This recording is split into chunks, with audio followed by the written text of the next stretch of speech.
Long working week this week. We're inside one of Nottingham's biggest employers, Capital One. There's never been a day when I've woke up and thought, oh no, I've got to go to work today. There's so much variety here that I enjoy coming to work. And we'll be looking at a Nottingham company that handles texts, that's texts, across the world. Esendex are the UK's leading business SMS company. So if you get a text from Ocado telling you that your shopping is going to be delivered, or from Specsavers reminding you about your eye test, it's probably us that's behind it. And Des will be finding out how you're getting on getting a job, or finding a better one than the one you've got now. You've just applied for a new job? Yeah. Within the place I already work, within the same company, but they seem to be taking on new staff at the moment as well. There's no jobs out there. And if you want a job, you have to do cleaning. I think people are a bit more fixed into just doing what they want to be doing rather than just getting a job.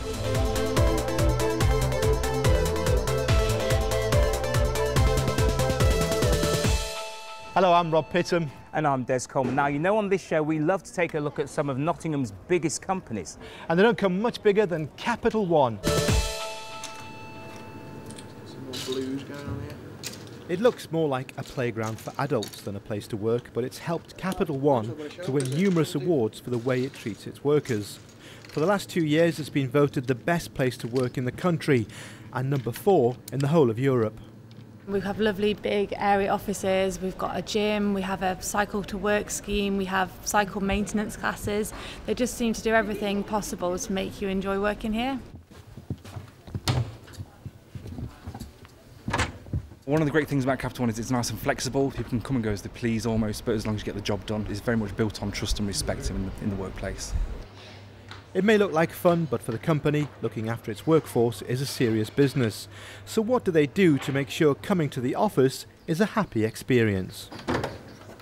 There's probably, I'd say, 2 or 3 things that are most important for us. One, communication. So we've just put in a huge amount of work trying to connect every single employee we have here to one goal. And it's our goal really, which is totally focused on our customers and to find a way to make our customers' lives better with the product that they have with us. And so we spend a lot of time just trying to connect through communications top down, through communications across departments, and then obviously from ideas bubbling up, just trying to connect people to that goal. I would say leadership has been really, really key. So we have a very open plan environment. Leaders are out on the floor. They are accessible by everybody. They speak a lot about why we do what we do, what's so important about that, and we try to encourage them to speak from the heart. One of the most important things is our environment. Very open plan, it's very light, it's very colourful, but we create places where people can work, where they can eat, where they can play, where they can even rest, and it's just really, really important because it just helps people when they go back to their desk, when they are working, to be the best that they can be. How about you, Hales? What are you going for? Orange. You got orange? Yep. It's a unique culture. They do a lot of great work in the community. There's a real good vibe around the business. It's a great environment, as you've seen today. There's a real opportunity to help develop staff as well. So if you really want to get on in your career, then Capital One can kind of make that happen. There's a big focus here on everyone sort of working towards the same goals, and I think other companies could probably learn from that. From my personal experiences, a happier workforce is a more productive workforce, which obviously brings benefits to the business, and also it just makes coming into work a lot more of an enjoyable experience. You can go back to the time where employees are just coming in to do a job and go home at the end of the day, but you get so much more than the sum of the parts by having your employees wanting to be the best that they can do, coming up with new ideas. They are closer to our customer than the leadership are, and so they can actually see what's going on the floor and what's difficult for customers and what's difficult for them in terms of serving those customers. Creating that environment, giving them that permission, empowering them if you like, just creates so much more than you would otherwise get if it was much more command and control as it used to be. Capital One's a US-owned company which has been in Nottingham for 17 years. Its focus on keeping the workforce happy has grown in that time. What sort of things do you think would be really, really good for you to pull out? Primarily. So what advice does it have for other employers? Thanks very much. Cheers, Karen. See you. Communicate in a way that's much more honest. Don't try and control communications. Give your employees what they need to be successful. That could be the good, so it could be celebrating. It could also be what's challenging. We, on our customer agent floor, they get to see what our customers are saying about us online, both good and bad. And it's very, very important that we give our employees that honest information. They are adults and they want to be treated in a very adult-to-adult way. Invest in your leaders and your managers. Help them inspire the heart rather than just do the job. And as a manager, coach somebody to be the best that they can be rather than telling them what to do. And if you can do investment in your development, then that's another really, really key thing that can really take you the extra mile. Very well. How's it going today, mate? All right, really well. There's a never-ending sense of surprise to business life here in Nottingham. Take this firm, Esendex. You've probably never heard of them, but they manage text for businesses, a lot of businesses. The French president, we helped him get elected and he uses us. People like Cadbury's, the Tour de France, Le Mans 24-hour, a very long list of famous and not so famous companies. The National Lottery use us, lots of airlines use us, but then also quite often we have software companies who use our services that powers their software. So we've got 4,500 schools using our software. Now, they don't even know it. We're effectively powering them, enabling them to send messages to parents to tell them the school's closed or flooded or whatever. A lot of household names, but also a lot that you've probably not heard of as well.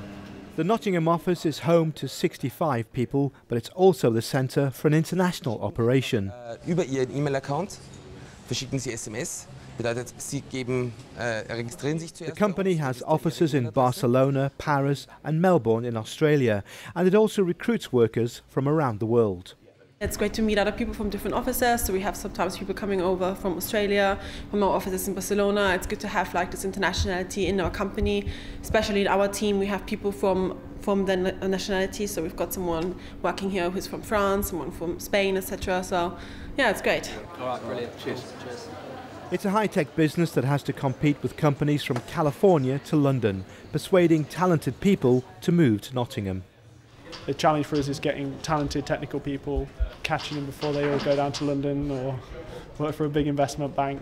We do very well because we're here in the city centre and it's a nice office and it's a nice atmosphere. We can buy a good-sized house for not much money, a good lifestyle alongside working in this demanding business. We can attract a lot of talent because of what we've built ourselves up to be, and then we can make sure that they have a nice lifestyle outside of that as well. In a lot of bigger cities than Nottingham, you can't really do that. So. Like Capital One, who we heard from earlier, it's a young company that puts a lot of emphasis on keeping its young workforce happy. Now your turn. One of the great things about working at Esendex is the great people, really, and the great things that Esendex do for the people as well. Like, we have monthly socials, which are all funded by the company. This is the playroom that we're in now, which is just a great room if you want to take a break, have a game of pool. We've got lots of different games you can play on here. On a Friday, we also have beer o'clock. So at 4:30, we all down tools, get a beer. We've got an outside terrace as well, especially, which is great in the sun. So really, it's just a great place to work. We're working with really passionate people who are all interested in all things technology as well. So it's we've got people that we all get on with. Hi, I'm good. How's it going? We take training and development of individuals very seriously. So if a developer comes here, we can give them a good experience and a good amount of ongoing professional development. And as Esendex expands worldwide, there are knock-on benefits for its home city. We were founded in Nottingham. One of our co-founders lived in Beeston, started the company up in his garage, and the rest is history, really. Once we'd got a critical mass established in Nottingham, the logical thing was to keep growing and investing here.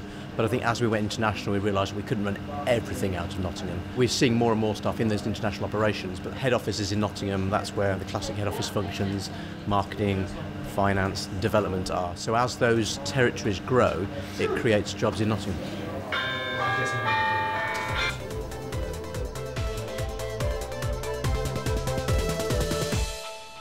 Well, let's start by going shopping. When you go shopping, you inevitably end up in Tesco. Now, Tesco is a strange beast. Millions of people shop there every day, but it seems nobody's got a good word for it. That's reflected in the fact that of late Tesco's not been doing brilliantly, still a massive business, makes a lot of money, but it's not been making as much as people think it should, and the chief executive's on the way out. But you know what? The new chief executive is somebody who's coming from Nottingham. He's a guy called Dave Lewis, and he learned all there is to know about business studies at Nottingham Trent University. So we're going to find out in the next few weeks whether or not Nottingham Trent University can work some of its magic on Tesco and energise it a bit. Now, energy's never very far from the news, whether it's the price we pay for it or worries even about the supply. And there's an energy company up in this neck of the woods that's been in the news during the last week. It's called Alkane Energy, and it's built a business based on tapping the gas that occurs naturally in mine workings, burning it off and using that to create power. During the last week or so, it's paid 12 million for 3 more sites, and the National Grid is using Alkane more and more to try and make up for gaps in our energy supply. So Alkane at least has got a bright future, but maybe we just need to keep on hoping that the sun's shining. Let's hope that the sun keeps shining, not just because it means that the heat can be turned off, but also because it's holiday time at the end of the day. Some of us are going to be heading to Skeggy, there's a few of us might be lucky enough to go abroad, and there's the odd few people who are going to be going to a place called Center Parcs, which, as people will know, is based here in Nottinghamshire, and it's got a village up at Sherwood Forest. Sherwood Forest has been a big success story for Center Parcs, and the interesting thing this last week is that as a business, Center Parcs has been voted one of the most customer-friendly holiday companies in Britain. So on that note, it's time to put your sun hats on and head back to Des and Rob. Well, we'll take a break right now, but coming up, Des, a Notts firm that's the leading maker of carriages around the world. We were lucky enough to build a carriage for Disney in Florida for their weddings department, and that was a fabulous commission. Carriage builders all around the world bid for that, and it came to Bennington's. And continuing the rural theme, we'll be finding out how Notts farmers are coping with the rather nice weather. Currently there are some things that are happening in farming that are not making them very happy, but then of course a happy farmer is quite a rare thing sometimes. All that and more so, see you in a short while.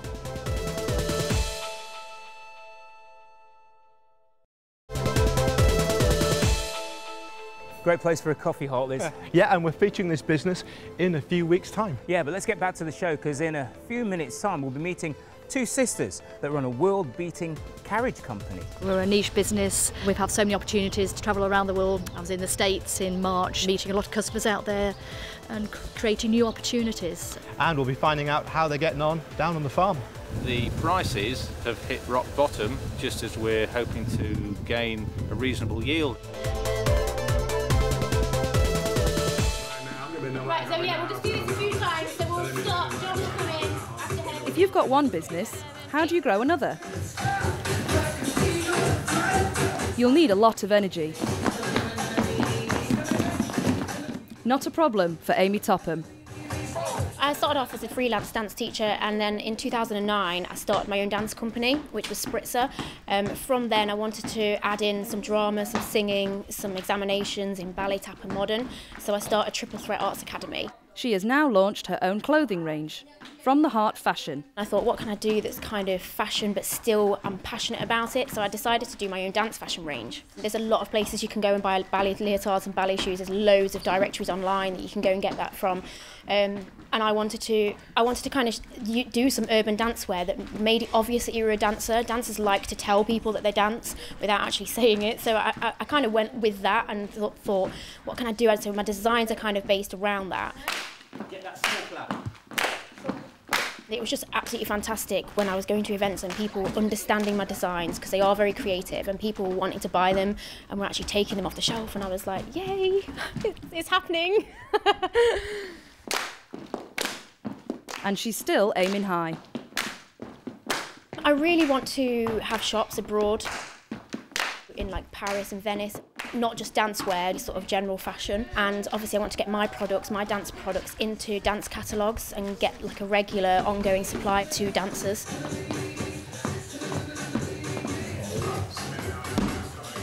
This is the Can Dance range. A lot of people like to guess what it says. Adrian Williamson from NBV advised Amy on how to grow her business. I do quite a lot of research on behalf of clients in terms of trying to identify things that may help them. It could be support organisations, it could be research into social media methods, it could be to do with ways to develop their website, things like that. One of the hurdles obviously at the beginning was not having money, so I actually invested my savings into buying a whole lot of stock. Another thing is I actually have no business background at all, so I just started my dance company in 2009 and just kind of learned along the way. But this has brought a very different business approach to myself. So you know, I had to learn about sales and marketing, things that I've never had to deal with before. Just, you know, with my dance company, there's just been so many different things that have like come up, and I've just thought, oh my God, how do I do this? So it's been really challenging in a business way because, like I say, I've had no business experience, no business background at all. The biggest problem sometimes people have when they start and they want to start a business or they have a creative thing that they're doing is that they understand the core of it. They understand the thing they want to do. It could be making pots, it could be doing animation, it could be doing all sorts of things. What we try and do is to provide them with the material that goes around the outside, the thing that will help them turn it into a business. It's been great. They've given me workshops that I can go to. So I went to a sales and marketing workshop that they did all day, and that was absolutely fantastic. Learned so much, met so many different people, because it is sort of like a networking event at the same time, because you're meeting all these different people and everyone's at different levels of their business. People are just starting out, so it's great to obviously talk to people. There's just businesses in all different types of things. A lot of people don't get it because they're like, well, some people do. I've had 2 close mentors at NBV. They're just so supportive of what I do, and they are just, you know, no one has ever doubted me, and that's what I love about it. They're just like, yeah, you can do it, let's go. So that's great.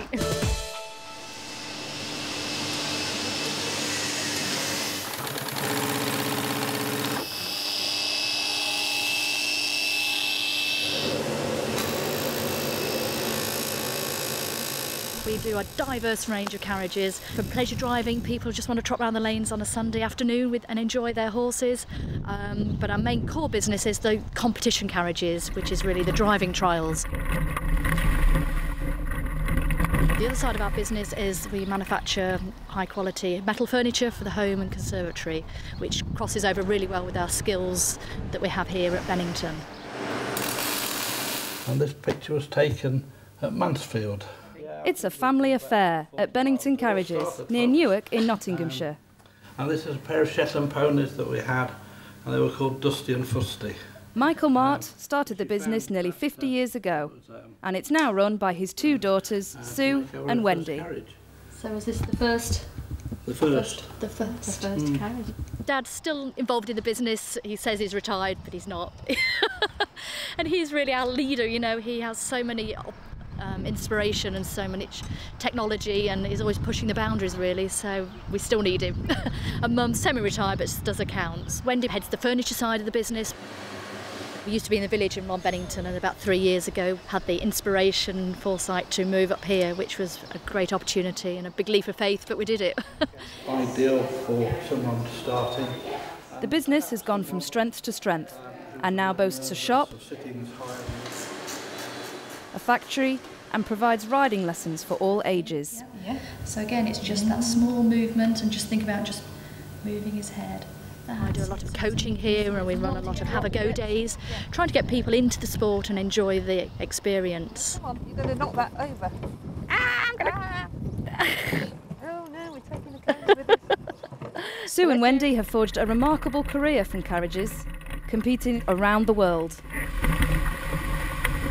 I've competed in the World Championships carriage driving and has some super wins in the UK. Had a win recently at Sandringham Horse Trials 3 weeks ago, which was an FEI 2-star, so that was a great achievement. And in 52 years of business, Bennington Carriages have built up an impressive customer base. We've built carriages for the Sultan of Brunei, tourism in Jordan, we've done one-offs, and we made a beautiful Cinderella carriage for Disney for their weddings department, and that was a fabulous opportunity to have, and we work very closely with Disney in Florida. We have clients that just like trotting around the lanes, and we've got the high profile carriage drivers that compete internationally and win gold medals abroad. We're lucky enough to hold the Royal Warrant for Prince Philip, the Duke of Edinburgh, which we got in 1979 and which we still hold today, so that's a great achievement. It's very pretty.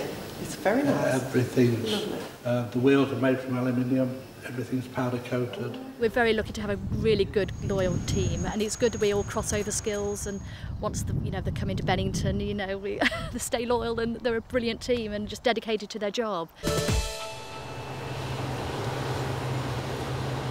Let's continue the rural theme and take a look at how things are down on the farm. And while the sunshine is just as welcome here as it is for the rest of us, farmers are looking to a wider horizon.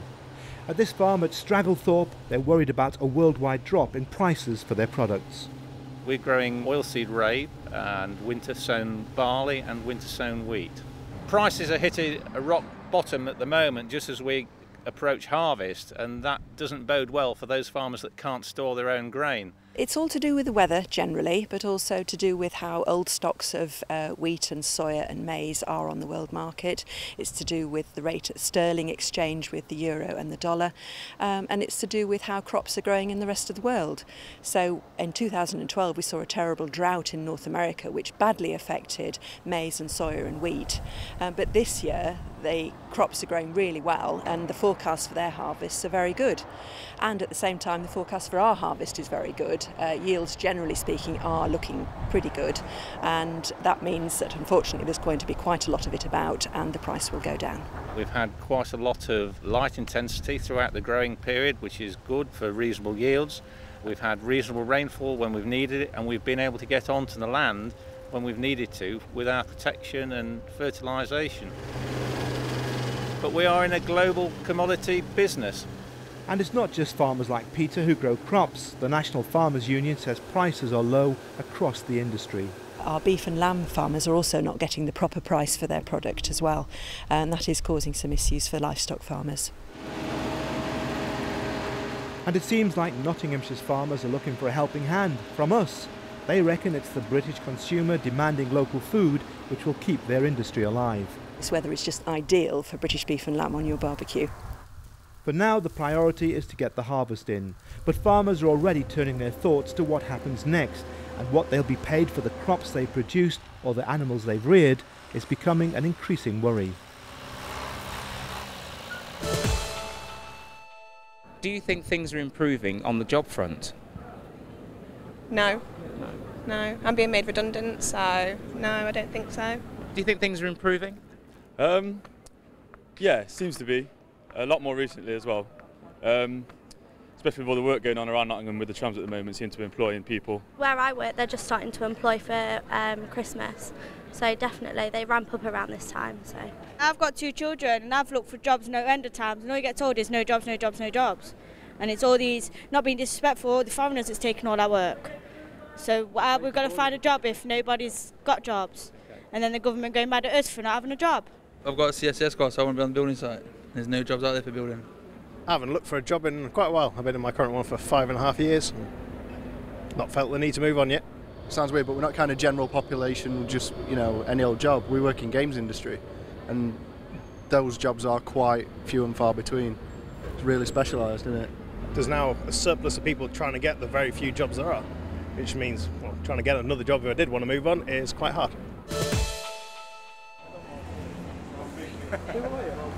People often ask us where we get our stories from. Well, in a place like Nottingham, they just come to you. Photographer Paul Brown from Urban Life Photos stopped by for a word.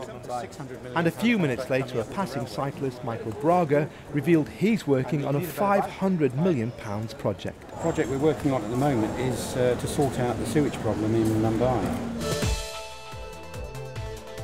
It's amazing what you pick up when you're on the street, if you'll pardon me. Oh, did it bite? Spider, no. Oh, no, you're not scared of spiders, are you? Well, yeah. Look, that's a vicious one, look at that. It's got a chunk of your flesh in its mouth as it runs away.